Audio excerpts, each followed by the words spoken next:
ایک سفر میں آپ جا رہے تھے، ایک صحابی کی اونٹنی نے ٹھوکر کھائی تو وہ اونٹنی سے گرے اور انتقال ہو گیا۔ آپ نے کہا اس کے پیٹ سے کپڑا ہٹاؤ۔ کپڑا ہٹایا تو اس کے پیٹ پہ پتھر بندھا ہوا تھا۔ آپ نے فرمایا جب یہ مرا ہے تو فوراً فرشتے جنت کے کھانے لے کر آ گئے، اس لیے مجھے خیال آیا کہ یہ بھوکا ہوگا۔ کپڑا ہٹایا تو پتھر بندھا۔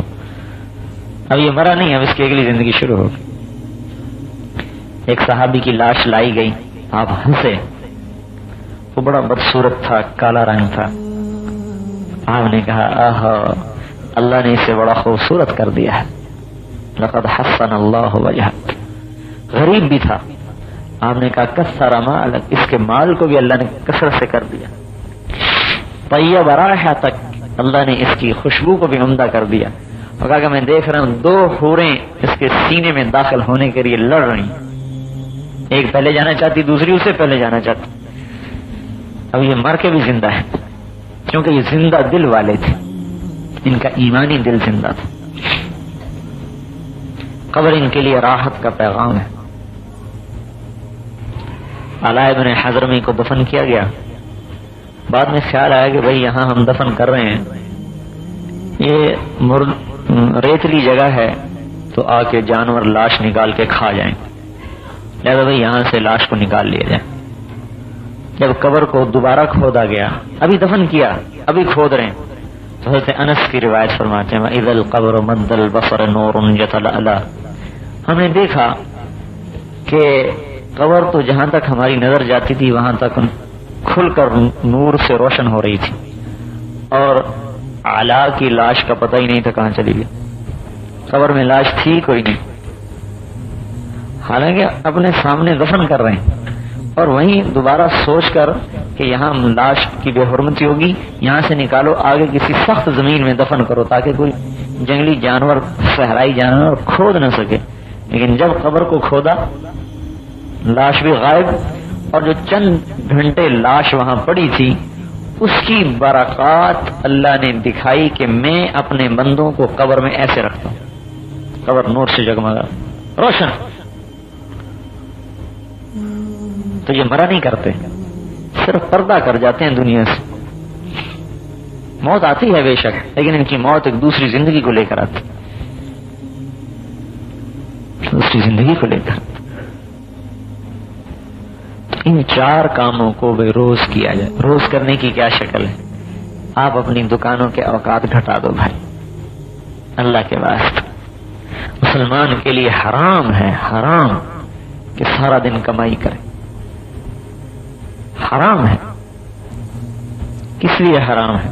کہ آخرت میں تو رہنا ہے کروڑوں برس، اور دنیا میں رہنا ہے 60-70 برس، 50 برس، 40 برس۔ 60-70 برس کے لیے 12 گھنٹے 18 گھنٹے کمائی، اور کروڑوں برس کے لیے 2 گھنٹے میں نہیں نکال سکتا۔ کتنے حماقت کی بات۔ ایک اللہ کا دیدار 8 لاکھ سال کا، ایک اللہ کا دیدار، لاکھوں برس کا ایک دیدار، یوں دیکھ رہے ہیں۔ ایک دیدار، ایک ایک بیوی کے پہلو میں کئی 100 برس لیٹا ہوا ہے، پرواہ کوئی۔ زندگی تو ہے، اس کے لیے کچھ بھی نہیں۔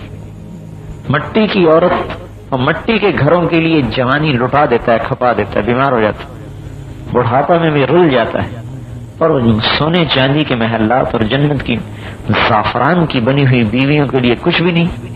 یہ کتنے ظلم کی بات۔ کیا شکل ہو؟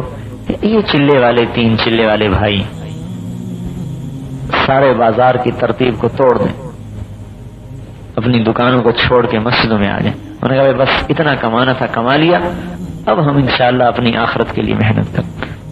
روزانہ اپنے اپنے علاقے میں، اپنی اپنی مسجدوں میں آپ کم از کم جو 2.5 گھنٹے کہتے ہیں تو کم از کم، ورنہ اس سے زیادہ جتنا 8 گھنٹے 6 گھنٹے 5 گھنٹے روزانہ آپ آخرت کی دعوت دیں، ان عملوں کو کریں۔ کچھ وقت دنیا کما لیں، کچھ وقت اپنی آخرت میں لگا. ان عملوں کو کرتے ہوئے روزانہ انشاءاللہ ایمان ترقی کرتا رہے اور آپ آگے بڑھتے. اس لیے خصوصی طور پر ہماری جماعت کو بھیجا گیا کہ مسجد وار وہاں اپنے بھائیوں کی خدمت میں درخواست کی جائے کہ وہ اپنا کام شروع کریں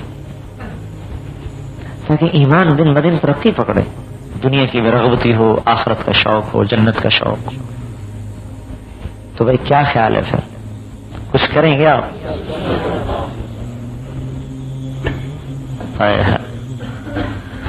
اللہ کو بھی پیار آ جائے گا سر آپ کو مسجدوں میں بیٹھا دیکھ کر. لوگ بازار آباد کر رہے ہوں، آپ اللہ کے گھر آباد کر رہے ہوں، اللہ تعالیٰ کو پیار آئے. تو حدیث میں آتا ہے میں لوگوں کو برباد کرنے کا ارادہ کرتا ہوں لیکن مسجد کو آباد کرنے والوں کی وجہ سے ہٹا دیتا ہوں، اپنے عذاب کو ہٹا دیتا ہوں، آئے ہوئے عذاب ہٹ جاتے ہیں. اس لیے میرے بھائیوں اپنی جوانی کو قیمتی بناؤ، اپنے بڑھاپے کو قیمتی بناؤ.